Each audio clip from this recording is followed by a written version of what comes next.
മുഅ്മിനീങ്ങളെ, മുഹമ്മദ് നബി സല്ലല്ലാഹു അലൈഹി വസല്ലമ ഇൽമിന് വലിയ പ്രാധാന്യം നൽകിയിട്ടുണ്ട്. മൻ യുരിദില്ലാഹു ബിഹി ഖൈറൻ യുഫഖിഹുഹു ഫിദ്ദീൻ. ആരെക്കൊണ്ടെങ്കിലും അല്ലാഹു തആല ഖൈറിനെ ഉദ്ദേശിച്ചാൽ അവൻ ദീനിൽ വിവരമുള്ളവനാക്കും എന്ന് പറഞ്ഞുകൊടുത്ത് പ്രായം പറഞ്ഞിട്ടില്ല, ആണ് പെണ്ണ് എന്ന് വേർതിരിവ് പറഞ്ഞിട്ടില്ല, ഒന്നും പറഞ്ഞിട്ടില്ല. ഏത് മനുഷ്യനെ കൊണ്ടും, പ്രായമായ ആളാണെങ്കിലും പ്രായം കുറഞ്ഞ ആളാണെങ്കിലും ആണാണെങ്കിലും പെണ്ണാണെങ്കിലും ആരാണെങ്കിലും, ഒരു മനുഷ്യനെ കൊണ്ട് അല്ലാഹു തആല ഖൈർ ഉദ്ദേശിച്ചു എന്നതിൻ്റെ അടയാളം ദീനിൽ വിവരമുള്ള ആളാക്കലാണെന്നാണ്. ഈ ദീനിൽ എങ്ങനെ വിവരം ഉണ്ടാവുക? ദീനിൽ വിവരം ഉണ്ടാവണമെങ്കിൽ ദീനിൻ്റെ ലക്ഷ്യത്തിന് വേണ്ടി വിവരം പഠിച്ചാലാണ് ദീനിൽ വിവരം ഉണ്ടാവുക. ഷാർജയിൽ ജോലി ഇട്ടാൻ വേണ്ടി ഹാഫിളായാൽ അത് ദീനിലെ വിവരം എന്നൊന്നും പറയില്ല, അത് ഷാർജത്തെ ഹാഫിൾ എന്ന് പറയും. ദീനിയായ ലക്ഷ്യത്തിന് വേണ്ടി വിവരം പഠിച്ചാലാണ്. ഖുർആൻ ക്ലാസ്സിന് മൈക്ക നേരാക്കാൻ വേണ്ടി പഠിച്ചാൽ ദീനിയായ വിവരമാണ്. കാരണം ഖുർആൻ ക്ലാസ്സിക്ക് മൈക്ക നേരാക്കാനാണ് പഠിച്ചത് എന്നുള്ളതാണ് അതിൻ്റെ കാരണം. ദീനിയായ ലക്ഷ്യത്തിന് വേണ്ടി പഠിക്കുമ്പോൾ അത് ദീനിയായ വിജ്ഞാനമാവും. ദുന്യവിയായ ലക്ഷ്യത്തിന് വേണ്ടി പഠിക്കുമ്പോൾ ദുന്യവിയായ വിജ്ഞാനമാവും. എന്ത് പഠിക്കുന്നു എന്നതിനേക്കാൾ പ്രധാനമാണ് എന്തിന് പഠിക്കുന്നു എന്നത്. സിഹിർ പണി ഏറ്റവും നന്നായി പഠിച്ച ഒരാൾ ഹുജ്ജത്തുൽ ഇസ്ലാം എന്ന പേരിൽ പ്രസിദ്ധനായ സയ്യിദുന അബൂ ഹാമിദുൽ ഗസാലി റഹ്മത്തുള്ളാഹി അലൈഹി ആയിരുന്നു. സിഹിർ പണി എന്ന് പറഞ്ഞാൽ സബുൽ മുബിഖാത്തിൽ പെട്ടതാണ്. അത് നന്നായി പഠിച്ചു ഗസാലി ഇമാം. ദീനിയായ വിവരമാണോ അല്ലേ എന്ന് ചോദിച്ചാൽ ആണ്. എന്തുകൊണ്ട്? പഠിച്ചത് ഗസാലി ആയതുകൊണ്ട്. വേറൊരാളത് പഠിച്ചിക്കുകയാണെങ്കിൽ ദീനിയായ വിജ്ഞാനാവില്ല. ഗസാലി ഇമാം അത് പഠിച്ചതുകൊണ്ടാണ് ഏതൊക്കെയാണ് സിഹിർ, ഏതൊക്കെയാണ് തൽസമാത്ത്, ഏതൊക്കെയാണ് അസ്മാവ്, ഏതൊക്കെയാണ് ചെയ്യാൻ പറ്റുന്നത്, ഏതൊക്കെയാണ് ചെയ്യാൻ പറ്റാത്തതെന്ന് എല്ലാവർക്കും മനസ്സിലായത്. അപ്പോൾ ദീനിയായ ലക്ഷ്യത്തിന് വേണ്ടി പഠിച്ചു എന്നതുകൊണ്ട് അത് ദീനി വിജ്ഞാനമായി. ദുന്യവിയായ ലക്ഷ്യത്തിന് വേണ്ടി പഠിച്ചാൽ ദുന്യവിയായ വിജ്ഞാനമാണ്. അപ്പോൾ ദീനിൽ വിവരമുള്ളവനാക്കുക എന്ന് പറഞ്ഞാൽ ദീനിയായ ലക്ഷ്യത്തിന് വേണ്ടി പഠിക്കുന്ന ആളാക്കി മാറ്റും എന്നർത്ഥം. പഠനത്തിന് അവസാനമില്ല എന്നാണ്. പഠനത്തിലെ ഏറ്റവും വലിയ പഠനം മുഹമ്മദ് നബിയെക്കുറിച്ചുള്ള പഠനമാണ്. ഇവിടെ എന്നോട് കുടുംബത്തിൽ എങ്ങനെ ഇസ്ലാമികമായ അന്തരീക്ഷം ഉണ്ടാക്കി തീർക്കാം എന്നതിനെക്കുറിച്ച് പറയണം എന്നാണ് നിർദ്ദേശിക്കപ്പെട്ടിട്ടുള്ളത്. അതുതന്നെയാണ് ഞാൻ പറയണോ. ചിലപ്പോൾ നിങ്ങൾക്ക് തോന്നും മൂപ്പരെ വിഷയം മാറി പറയുന്നുണ്ടല്ലോ എന്ന്. അങ്ങനെയല്ല, ഞാൻ പറയണത് അത് തന്നെയാണ്. പഠനത്തിൽ വെച്ച് ഏറ്റവും വലിയ പഠനം മുഹമ്മദ് നബി സല്ലല്ലാഹു അലൈഹി വസല്ലമയെക്കുറിച്ചുള്ള പഠനമാണ്. അതാണെങ്കിൽ എത്ര പഠിച്ചാലോട്ട് അവസാനിക്കില്ല. പഠിക്കും തോറും കൂടുന്ന വിഷയമാണ് നബി തങ്ങളെക്കുറിച്ചുള്ള പഠനം.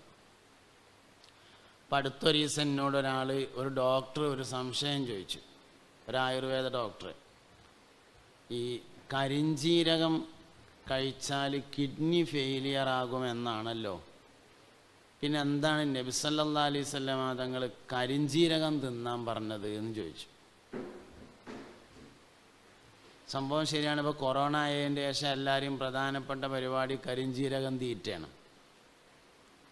കുറേ ആൾക്കാരിങ്ങനെ വാട്സപ്പിൽ ഫേസ്ബുക്കിലൊക്കെ വന്നിട്ട് ചോദിക്കും, ഉസ്താദേ എങ്ങനെയാണ് കരിഞ്ജീരകം തിന്നേണ്ടത്? ഭക്ഷണമായിട്ട് തിന്നുകയാണെങ്കിൽ 3 നേരം തിന്നാണ് വേണ്ടത്. മരുന്നായിട്ട് തിന്നുകയാണെങ്കിൽ ആദ്യം ദണ്ണ് എന്താണെന്ന് പറയണം. എന്നിട്ടല്ലോ പാരസിറ്റാമോൾ എങ്ങനെ കുടിക്കുക എന്നുള്ളത് ആദ്യം പനി ഉണ്ടോ ഇല്ലേ എന്നുള്ളത് പറയട്ടെ, എന്നിട്ടല്ലേ ഇപ്പോൾ പാരസിറ്റാമോൾ എങ്ങനെ കുടിക്കാനില്ല എന്ന് പറയാം. അപ്പോൾ കരിഞ്ജീരകം എന്ന് പറഞ്ഞത് മരുന്നാണ് എന്ന് പറഞ്ഞിട്ടുണ്ട്. മരുന്നാണെങ്കിൽ ആദ്യം ദണ്ണ് എന്താന്ന് പറയണമല്ലോ. എന്ത് ദണ്ണത്തിന് എന്നുള്ളത് പറയണം. കാൽമുട്ട് വേദനയാണോ, കൈമുട്ട് വേദനയാണോ, മൂക്കൊലിപ്പാണോ, മണ്ണൊലിപ്പാണോ, എന്താ പരിപാടി എന്നുള്ളത്, എന്താണ് അസുഖം എന്ന് പറഞ്ഞാലേ തീരുമാനമാവുള്ളൂ. അപ്പം എന്താ വിഷയം വെച്ചാൽ, നമ്മൾ എവിടെയാണോ പഠിച്ചെത്തിയത് അതിൻ്റെ മേലെയായിരിക്കും മുഹമ്മദ് നബി സല്ലല്ലാഹു അലൈഹി വസല്ലമ ഉണ്ടായിരിക്കുക എന്ന് പറയാനാണ്. ദീനിയായ അന്തരീക്ഷം വീട്ടിലുണ്ടായിത്തീരണമെങ്കിൽ മുഹമ്മദ് നബിയെ പരിചയപ്പെടുത്തലാണ് ഏറ്റവും പ്രധാനമായും ചെയ്യേണ്ടത്. അള്ളാഹിനെ പറ്റി പഠിച്ചാൽ പിന്നെ പഠിക്കാനുള്ളത് മുഹമ്മദ് നബിനെ കുറിച്ചാണ്. അവ്വലു വാജിബിൻ അലൽ ഇൻസാനി മഅരിഫത്തുല്ലാഹി അലൽ ബയാനി. ആദ്യം നിർബന്ധമാകുന്നത് വ്യക്തമായും അള്ളാഹുവിനെ മനസ്സിലാക്കലാണ്. പിന്നെ രണ്ടാമത് പഠിക്കേണ്ടത് മുഹമ്മദ് നബി സല്ലല്ലാഹു അലൈഹി വസല്ലമയെ കുറിച്ചാണ്.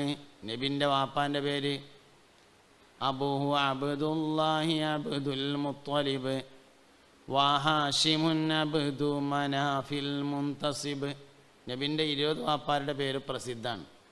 ഉസൈക്കിലാബുൻ മുറത്തുൻ കഅബുൽ ലുഗൈ ഗാലിബ് ഫിഹ്റും മാലികുൻ നദറുൻ ഉഖൈ കിനാനത്തുൻ ഹുസൈമത്തും വമുദ്രിക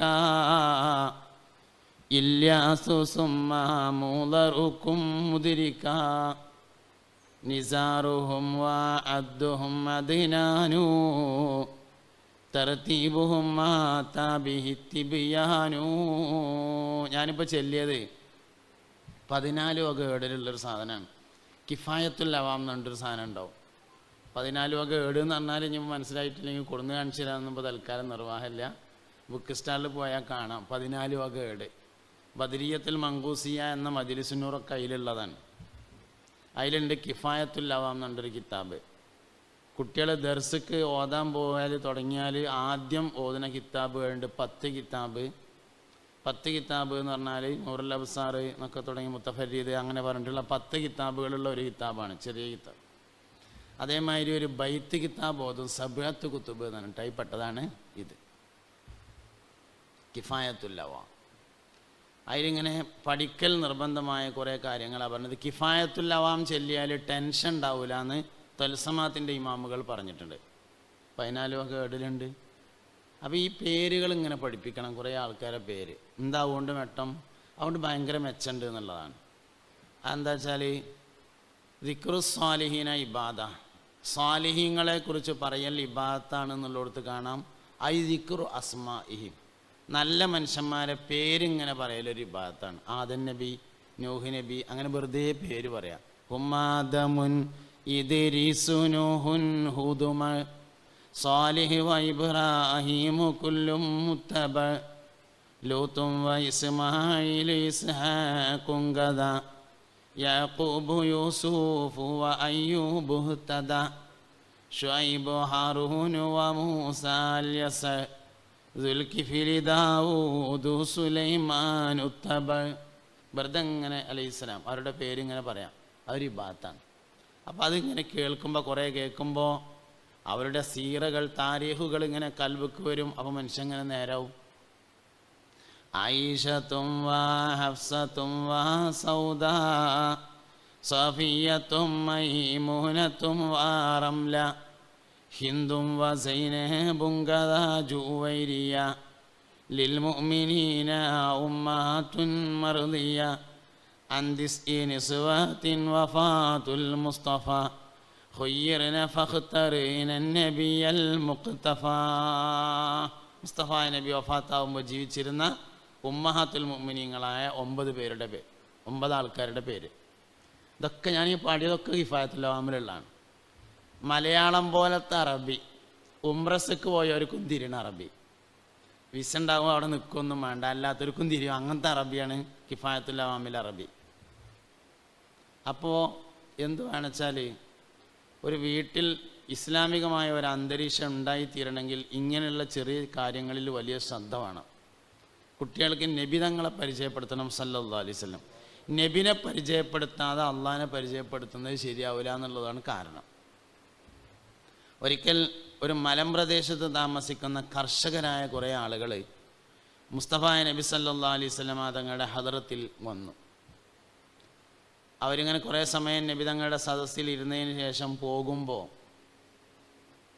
നേതാവ് ഒരു ചോദ്യം ചോദിച്ചു, സംഘത്തലവൻ ഒരു ചോദ്യം ചോദിച്ചു, പൊന്നാര നബിയെ, സ്വർഗത്തേക്ക് എളുപ്പം പോകാനുള്ള എന്തെങ്കിലും വഴിയുണ്ടോ ചോദിച്ചു. ഞങ്ങൾക്ക് തോന നിസ്കരിക്കാനും തോന നോലുമ്പോൽക്കാനും ഒന്നും കഴിയൂല, കർഷകരാണ്. അതുകൊണ്ട് എപ്പോഴും പാടത്ത് പണിയിക്കാരം കന്നുകളേറ്റ് പോയിട്ടുണ്ടാവും. അതുകൊണ്ട് വേഗം സ്വർഗത്ത് പോകാനുള്ള എന്തെങ്കിലും വഴിയുണ്ടോ എന്ന് ചോദിച്ചപ്പോൾ പറഞ്ഞു, അൻ തുഅ്മിന ബില്ലാഹി വഹ്ദ, അള്ളാഹു ഏകനാണെന്ന് വിശ്വസിച്ചാൽ മതിയാറും. ഒരു സന്തോഷമായി, ഒന്നും ചെയ്യാനൊന്നും ഇല്ലല്ലോ, അതാണ് വിശ്വസിച്ചാൽ മതിയല്ലോ. അൽഹംദുലില്ലാ റാഹത്തായി. ഓല് പോകാൻ വേണ്ടി ഇറങ്ങി, റൂമിൽ നിന്ന് ഇങ്ങനെ ഇറങ്ങിയിട്ടുണ്ട്. അപ്പം മുസ്തഫായ നബി സല്ലല്ലാഹു അലൈഹി വസല്ലം തങ്ങൾ ബിലാലുൽ മുഅദ്ദിൻ റളിയല്ലാഹു അൻഹുവിനെ വിളിച്ചു. ബിലാലെ ഇവരൊന്ന് വേഗം വാ, ഇപ്പം ആ പോയ ആൾക്കാരില്ലേ ഓലൊന്നും ഇങ്ങോട്ട് വിളിക്കുകയായിരുന്നു. അപ്പം നമ്മോട് വർത്താനം പറഞ്ഞ് പോയ ആൾക്കാർ ഓലൊന്നും ഇങ്ങോട്ട് വിളിക്ക്. ബിലാൽ റളിയല്ലാഹു അൻഹു ഓടിച്ചെന്ന് നിങ്ങളെ പൊന്നാര നബിതങ്ങൾ വിളിക്കുന്നുണ്ടെന്ന് പറഞ്ഞു. അവർ മടങ്ങി വന്നു, സദസ്സിലിരുന്ന് ചോദിച്ചു, കൈഫ തുഅ്മിനു ബില്ലാഹി വഹദ, അള്ളാഹു ഏകനാണെന്ന് എങ്ങനെയാണ് വിശ്വസിക്കുക എന്ന് നിങ്ങൾക്ക് മനസ്സിലായോ എന്ന് ചോദിച്ചു. അപ്പോൾ അവർ പറഞ്ഞു, അള്ളാഹു റസൂലുഹു അലം, അള്ളാഹുവിനും അവൻ്റെ റസൂലിനും അറിയാം എന്ന് മറുപടി പറഞ്ഞു. അപ്പം നബി തങ്ങൾ പറഞ്ഞു, അള്ളാഹിനെ കൊണ്ട് വിശ്വസിക്കുക എന്ന് പറഞ്ഞാൽ അഷ്ഹദു അല്ലാ ഇലാഹ ഇല്ലല്ലാഹ് വ അഷ്ഹദു അന്ന മുഹമ്മദർ റസൂലുള്ളാഹ് എന്ന് വിശ്വസിക്കലാണ് എന്ന് പറഞ്ഞു. അതിന് നമുക്കൊരു കാര്യം മനസ്സിലാവും, മുഹമ്മദ് നബി സല്ലല്ലാഹു അലൈഹി വസല്ലം തങ്ങളെ കൊണ്ട് വിശ്വസിക്കാതെ അള്ളാഹുവിലുള്ള വിശ്വാസം പൂർത്തിയാവില്ല. അല്ലെങ്കിൽ അബൂജാഹിലിന് പറ്റിയ കുഴപ്പം എന്താ, അള്ളാഹുവിൽ വിശ്വാസമില്ലാതിരുന്നതല്ലല്ലോ, പൊന്നാര നബിയിൽ വിശ്വാസമില്ലാതിരുന്നതാണ് അബൂജാഹിലിൻ്റെ പ്രശ്നം. അങ്ങനെ നമ്മൾ ഖുറൈശികളെ കുറേ ആൾക്കാരെടുത്ത് നോക്കിയാൽ ഓൽക്കൊക്കെ ഉള്ള പ്രശ്നം അള്ളാഹ് ഒന്നാണ് എന്നുള്ളതിലുള്ള പ്രതിഷേധമല്ല. മുഹമ്മദ് നമ്മളെ ഇടയിൽ വാപ്പിയില്ല അമ്മിയില്ലാത്തൊരു കുട്ടിയാണ്, ഓൻ നബി ആയത് ശരിയായില്ല, നമ്മളൊക്കെ ഇവിടെ ഉണ്ടാവുമ്പോൾ എന്നുള്ളതാണ് ഓല പ്രശ്നം. ഇവിടുത്തെ വലിയ വലിയ നേതാക്കന്മാർ ഖുറൈശികൾ നമ്മളൊക്കെ ഇവിടെ ഉണ്ടാവുമ്പോൾ മുഹമ്മദ് വാപ്പി അമ്മിയില്ലാത്തൊരു കുട്ടി നബി ആയത് ശരിയായില്ല എന്നായിരുന്നു പ്രശ്നം. അതുകൊണ്ട് മുഹമ്മദ് നബി സല്ലല്ലാഹു അലൈഹി വസല്ലമ തങ്ങളെക്കുറിച്ച് മക്കളെ പഠിപ്പിക്കണം. മക്കളെ പഠിപ്പിക്കാൻ കഴിയണമെങ്കിൽ ആദ്യം നമ്മൾ പഠിക്കണം. ഒരാൾക്ക് അറിയാത്തത് വേറൊരാൾക്ക് പഠിപ്പിക്കാൻ കഴിയൂല എന്നാണ്. ഗുരുനാഥന് തെറ്റിയാൽ, പഠിപ്പിക്കണ ആൾക്ക് തെറ്റിയാൽ ശിഷ്യന്മാർക്ക് തെറ്റും. ഒരു മാഷ് കുട്ടിനെ പഠിപ്പിച്ചു തരാം, ബോർഡും എങ്ങനെ മാൻ എന്നെഴുതി. അങ്ങനെ മാഷ് ഇങ്ങനെ വായിച്ചു കൊടുത്തു, കുട്ടികളെ വായിക്കി, ഇത് മാ, കുട്ടികളെല്ലാവരും മാ എന്ന് വായിച്ചു. പിന്നെ അപ്പുറത്ത് തൊട്ട് കാണിച്ചു കൊടുത്ത് പറഞ്ഞു എൻ, അപ്പോൾ കുട്ടികളൊക്കെ എൻ എന്ന് വായിച്ചു. ഇനി കൂട്ടി വായിക്കുക എന്ന് പറഞ്ഞപ്പോൾ ഒരു മായൻ എന്ന് വായിച്ചു. അങ്ങനല്ലടാ, ഇത് വായിക്ക് മാ, ഇത് വായിക്ക് എൻ, ഇനി കൂട്ടി വായിക്കുക എന്ന് പറഞ്ഞു ഒരു മായന്നേ വായിക്കുള്ളൂ. പഠിപ്പിക്കണ ആൾക്ക് തെറ്റിയാൽ പഠിക്കണ ആൾക്ക് തെറ്റും. പഠിപ്പിക്കണ ആൾക്ക് ആദ്യം അറിയണം, എന്നാലേ ഉള്ളൂ പഠിക്കണ ആൾക്ക് മനസ്സിലാകുക. അതുകൊണ്ട് എന്ത് വേണം, കുട്ടികൾക്ക് പഠിക്കണമെങ്കിൽ ആദ്യം നമ്മൾ പഠിക്കണം. അങ്ങനെ പുണ്യനബി സല്ലല്ലാഹു അലൈഹി വസല്ലമയുമായി ബന്ധപ്പെട്ട ഒരു സാഹചര്യം വീട്ടിലുണ്ടായി വന്നാൽ അതാകുന്നു നല്ല വീട് എന്ന് പറഞ്ഞ വീട്. എല്ലാ കാര്യവും നബിതങ്ങളുമായി ബന്ധപ്പെട്ടതായിരിക്കണമെന്നാണ്. ഒരു നല്ല വീടിൻ്റെ, നല്ല കുടുംബത്തിൻ്റെ ലക്ഷണം അതാകുന്നു. പേരിടുമ്പോൾ നബിതങ്ങളുമായി ബന്ധമുള്ള പേരിടുക.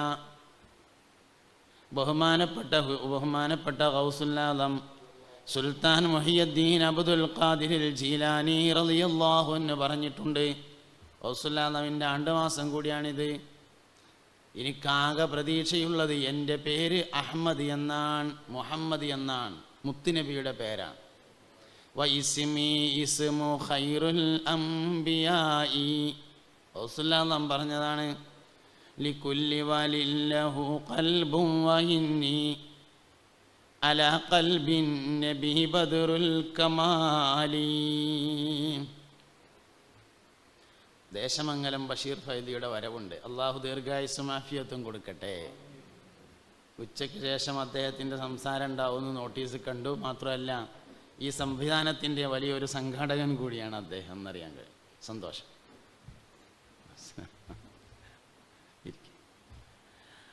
മുഅ്മിനീങ്ങളെ, അപ്പോൾ വീട്ടിൽ നബി സല്ലല്ലാഹു അലൈഹി വസല്ലമയുമായി ബന്ധപ്പെടുന്ന ഒരു സാഹചര്യം ഉണ്ടാവലാണ് വീട്ടിൽ ഇസ്ലാം ഉണ്ടാകുക എന്ന് പറഞ്ഞാൽ. അതായത് ഇസ്ലാമിനെ രണ്ട് നിലക്ക് മനസ്സിലാക്കാൻ പറ്റും. ഒന്ന് ആയത്തുകൾ, ഹദീസുകൾ, ഇജ്മാ, ഖിയാസ്, താരീഖ്, അഖീദ, അതൊക്കെ കൂടിയും പഠിച്ചാൽ ഇസ്ലാം മനസ്സിലാവും. വേറൊരു പഠനമുണ്ട്, നബിതങ്ങളെങ്ങനെ മൊത്തം പഠിച്ചാൽ ഇസ്ലാം മൊത്തം അതിലുണ്ടാവും.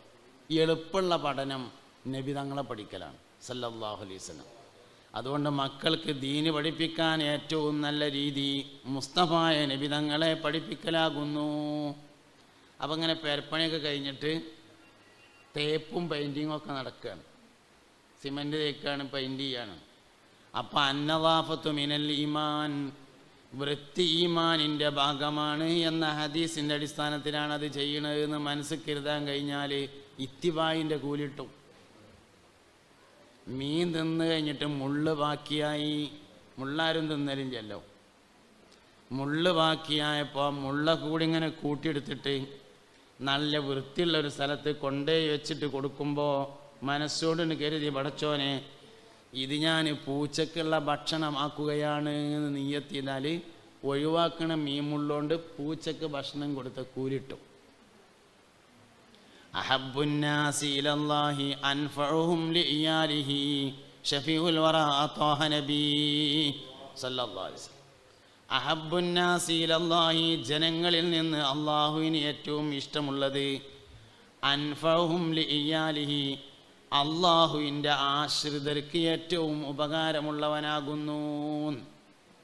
അതന്നെയാണ് പൂച്ചക്ക് മീമുള്ളു കൊടുക്കൽ. അങ്ങനെ എന്ത് ചെയ്യുമ്പോഴും ഇങ്ങനെ വീട്ടിലൊരിങ്ങനെ ഹൈദറസ് ഉസ്താദിൻ്റെ മക്കൾക്കൊക്കെ പഠിപ്പിക്കാറുണ്ടായിരുന്നു. എത്രേ കോണി കയറുമ്പോൾ ഇങ്ങനെ ഓരോ സ്റ്റെപ്പ് വെക്കുമ്പോഴും അല്ലാഹു അക്ബർ അല്ലാഹു അക്ബർ അങ്ങനെ ചെയ്യാം. നബി സല്ലല്ലാഹു അലൈഹി വസല്ലമ പറഞ്ഞിട്ടുണ്ട്, ഉയരം കയറുമ്പോൾ തക്ബീർ ചൊല്ലണം, ഇറക്കം ഇറങ്ങുമ്പോൾ തസ്ബീഹ് ചൊല്ലണം. തന്നെ എല്ലാ നബിതങ്ങളുമായി ബന്ധപ്പെടുത്തുക. കുട്ടിയൊക്കെ മുല കൊടുക്കുമ്പോൾ ആദ്യം വലത്തെ മുല കൊടുക്കുക. കുട്ടി കേൾക്കുന്ന തരത്തിൽ ബിസ്മില്ലാഹിർ റഹ്മാനിർ റഹീം എന്ന് ചൊല്ലുക. കുട്ടിയുടെ മുല ഒടിക്കൽ കഴിഞ്ഞാൽ അൽഹംദുലില്ലാ എന്ന് ഉമ്മ ഉറക്കെ പറയാം. ആദ്യത്തേത് ചിലപ്പോൾ എല്ലാവരും ചെയ്യും, അൽഹംദുലില്ലാ പലപ്പോഴും ഉണ്ടാവാറില്ല. ഇല്ല, ജിമാഅ് തുടങ്ങുമ്പോൾ ബിസ്മി അല്ലണം, ജിമാഅ് കഴിഞ്ഞാൽ അൽഹംദുലില്ലാ അല്ലണം. ബിസ്മി കൊണ്ട് തുടങ്ങുന്ന ഏത് കാര്യം അവസാനിക്കുമ്പോഴും എന്ത് വേണം? അൽഹംദുലില്ലാ എല്ലിട്ട് അവസാനിക്കണം. ഗുഫ്റാനകൽ ഹംദുലില്ലാഹില്ലദീ അദ്ഹബ അന്നിയൽ അദാ വഅഫാനി. മലമൂത്ര വിസർജനം കഴിഞ്ഞാലും എന്തുണ്ട്? ഹംദുണ്ട്. ബിസ്മി കൊണ്ട് തുടങ്ങുന്ന ഏത് കാര്യം അവസാനിക്കുമ്പോഴും ഹംദുണ്ട്. അപ്പോൾ ജിമാഅ് തുടങ്ങുമ്പോൾ ബിസ്മി അല്ലണം. ബിസ്മില്ലാഹി അല്ലാഹുമ്മ ജന്നിബിന ശൈത്താന വ ജന്നിബി ശൈത്താന ഫീമാ റസഖ്തന. ജിമാഅ് കഴിഞ്ഞാൽ അൽഹംദുലില്ലാ തന്നെ. അപ്പം ഇങ്ങനെ എല്ലാ കാര്യവും നബിതങ്ങളുമായി ബന്ധപ്പെടുത്തിയിട്ട് വീടുണ്ടാക്കൽ കഴിഞ്ഞതിന് ശേഷം 150 ഉറുപ്പ്യൻ്റെ റോസാപ്പൂവിൻ്റെ 2 തൈ വാങ്ങിക്കൊണ്ടുവന്ന് വീട്ടിൻ്റെ മുമ്പിൽ കുഴിച്ചിടുമ്പം മനസ്സിലിങ്ങനെ കരുതുക, മുസ്തഫായ നബി സല്ലല്ലാഹു അലൈഹി വസല്ലമ തങ്ങളുടെ വിയർപ്പിന് റോസാപ്പൂവിൻ്റെ ഗന്ധമാണെന്ന് ഹദീസിൽ കണ്ടതുകൊണ്ടാണ് ഞാൻ ഇങ്ങനെ ചെയ്യുന്നത്. അങ്ങനെ തന്നെ ഈ പറഞ്ഞ തന്നെ കാര്യം. പെണ്ണുങ്ങളെ കൂട്ടത്തിൽ ആരോ വർത്താനം പറയുന്നതായി ചെവിയിലൂടെ കേൾക്കുന്നുണ്ട്. ഇപ്പോഴും ഉണ്ട്, ഇപ്പോഴും പറയുന്നുണ്ട്. അവിടെ എന്തെങ്കിലും പ്രശ്നമുണ്ടോ, അസ്വസ്ഥത ഉണ്ടോ, ആർക്കെങ്കിലും തല കറങ്ങിയിട്ടുണ്ടോ, മൂത്രമൊഴിക്കാൻ പോകേണ്ടതുണ്ടോ ഉണ്ടെങ്കിൽ ആ പ്രശ്നമൊക്കെ വേഗം പരിഹരിച്ചിട്ട് എല്ലാവരും ഉണ്ടാതിരിക്കുക. യാ നബി സലാം അലൈക്കും, യാ റസൂൽ സലാം അലൈക്കും, യാ ഹബീബ് സലാം അലൈക്കും, സലവാത്തുല്ലാഹി അലൈക്കും. 4 ആൾ കൈ കെട്ടിക്കണോ? കഴിച്ചാന് കയ്യിട്ടൊന്നും വേണ്ട. കയ്യിട്ട് നമ്മൾ നിക്കരിച്ചാനൊക്കെ നിൽക്കുമ്പോഴോ അല്ലെങ്കിൽ അഷറൊക്കെ എല്ലാനൊക്കെ നിൽക്കുമ്പോഴൊക്കെ കെട്ടിയാൽ മതി. ഇവിടെ കൈയൊക്കെ താത്തിയിട്ടിട്ട് മസിലൊക്കെ അയച്ചിട്ട് ഇരുന്നാൽ മതി. ഇതിനുമ്പോൾ മസിൽ പിടിക്കേണ്ട ആവശ്യം ഞങ്ങൾ തല്ലാൻ വരുന്നൊന്നുമില്ലല്ലോ. കുറച്ച് കാര്യങ്ങൾ ഇവിടെ പറയുന്നുണ്ട്, അത് ജീവിതത്തിൽ വേണം. അതിന് വേണ്ടിയിട്ടാണ്. എനിക്കും വേണം, നിങ്ങൾക്കും വേണം. പറയുമ്പോൾ എനിക്കും ഉണ്ടാവും, കേൾക്കുമ്പോൾ നിങ്ങൾക്കും ഉണ്ടാവും. അതിനാണ് ശരിക്കും ഈ വർത്താനം. നമ്മളെല്ലാ കാര്യങ്ങളും മുസ്തഫായ നബി സല്ലല്ലാഹു അലൈഹി വസല്ലമയുമായി ബന്ധപ്പെടുത്തുക. അതിനാണ് ഇത്തിബാ എന്ന് പറയാം. ഒരിക്കൽ ഹബീബുന സല്ലല്ലാഹു അലൈഹി വസല്ലമ തങ്ങൾ ഉമർ ഇബ്നുൽ ഖത്താബ് റളിയല്ലാഹു അൻഹുവിൻ്റെ വീട്ടിൽ വന്നു. ഒരു ഉച്ച സമയം, വെയിലുള്ള സമയമായിരുന്നു. അപ്പോൾ വാതിലടച്ചിരുന്നു. വാതിൽ തുറക്കുന്നത് വരെ നബി തങ്ങൾ ഉമർ ഖത്താബ് റളിയല്ലാഹു അൻഹുവിൻ്റെ വീട്ടിൻ്റെ മുമ്പിലുള്ള ഒരു മരത്തിൻ്റെ ചോട്ടിലിരുന്നു. വാതിൽ തുറന്നപ്പോൾ സയ്യിദുന അബ്ദുല്ലാഹിബിൻ ഉമർ റളിയല്ലാഹുവിന് നബി തങ്ങൾ മരത്തിൻ്റെ ചോട്ടിൽ ഇരിക്കുന്നത് കണ്ടു. അന്ന് മുതൽ എല്ലാ ദിവസവും രാവിലെയും വൈകുന്നേരവും സയ്യിദുന അബ്ദുല്ലാഹിബിൻ ഉമർ റളിയല്ലാഹു ആ മരത്തിന് വെള്ളമൊഴിച്ചു കൊടുക്കാറുണ്ടായിരുന്നു. അപ്പം മഹാനവർഗോട് ചോദിച്ചു, വേറെയും കുറേ മരങ്ങളില്ല ഇവിടെ, എന്താ ഇതിൻ്റെ താഴെ തന്നെ നിങ്ങൾ വെള്ളം പാരുന്നതെന്ന് ചോദിച്ചാൽ പറഞ്ഞു, അള്ളാഹുവിൻ്റെ റസൂൽ ഈ മരത്തിൻ്റെ ചോട്ടിൽ ഇരിക്കണേ ഞാൻ കണ്ടിട്ടുണ്ട്, എൻ്റെ ജീവിതകാലത്ത് ഞാൻ മരം ഉണങ്ങണത് എനിക്കിഷ്ടമല്ല എന്ന് പറഞ്ഞിട്ട് എന്നും വെള്ളം പാരും. അതിനാണ് ഇത്തിബാഗ് എന്ന് പറയാം. ചില കാര്യങ്ങൾ നമുക്ക് ആലോചിച്ചാൽ പിടുത്തം കിട്ടൂല. നമ്മളെ നാട്ടിൽ നിന്ന് ഉംറക്കും ഹജ്ജിനൊക്കെ ആൾക്കാർ പോകും മക്കത്തേക്ക്. അങ്ങനെ ഉംറ കഴിഞ്ഞിട്ട് സിയാറത്തൊക്കെ കഴിഞ്ഞിട്ട് പിന്നെ വണ്ടിയിലൊരു കറങ്ങാൻ പോകലുണ്ട്. ഇങ്ങനെ പ്രധാനപ്പെട്ട കാര്യങ്ങളൊക്കെ കാണാൻ വേണ്ടിയിട്ട് ഇങ്ങനെ പോകും. അപ്പോൾ ജബലുൻ നൂറിൻ്റെ താഴെ ചെന്നിട്ട് അല്ലെങ്കിൽ ഗാറ് സൗറിൻ്റെ താഴെ ചെന്നിട്ട് മേപ്പെട്ട് ഇങ്ങനെ നോക്കും. എന്നിട്ടിങ്ങനെ ഉംറക്ക് കൊണ്ടുപോയ അമീർ പറയും, ആ മലൻ്റെ മേലേക്ക് നോക്കിയാൽ വെളുത്തിട്ടൊരടയാളം ഇങ്ങനെ കാണാല്ലേ, അത് ആൾക്കാർ നടന്നു പോവുകയാണ്, അങ്ങോട്ട് കയറണേന് വലിയ പോരിശൊന്നുമില്ല, ഞമ്മക്ക് ഇവിടെ നിന്നിട്ടുണ്ട് ദ്വാരക്കാൽ ഫാത്തിഹ എന്ന് പറയും. ഊര സമ്മതിക്കണില്ലെങ്കിൽ അത് പറഞ്ഞാൽ മതി, അള്ളാൻ്റെ റസൂല് കയറിയോടത്തേക്ക് കയറണേന് പോരിശക്കുണ്ട്. പോരിശല്ലാന്ന് എന്തിനാ പറയണേ? ഊരക്ക് ബെൽറ്റ് ഇട്ടതാണെന്നെങ്കിൽ അത് പറഞ്ഞാൽ മതിയല്ലോ. ഊരക്ക് ബെൽറ്റാണ്, അതുകൊണ്ട് നമ്മൾ ഇവിടെ നിന്ന് ദ്വാരക്കാന്ന് പറഞ്ഞാൽ ഒരു കുഴപ്പമില്ല. പോരിശല്ല എന്ന് പറയണ്ട, പോരിശുണ്ട്. മുസ്തഫായ നബി സല്ലല്ലാഹു അലൈഹി വസല്ലമ തങ്ങൾ ചെയ്ത എല്ലാ കാര്യങ്ങൾക്കും പോരിശുണ്ട്. അതുകൊണ്ട് വീട്ടിലത്തെ എല്ലാ കാര്യവും നബിനേറ്റ് ബന്ധപ്പെടുത്തണം സല്ലല്ലാഹു അലൈഹി വസല്ലം.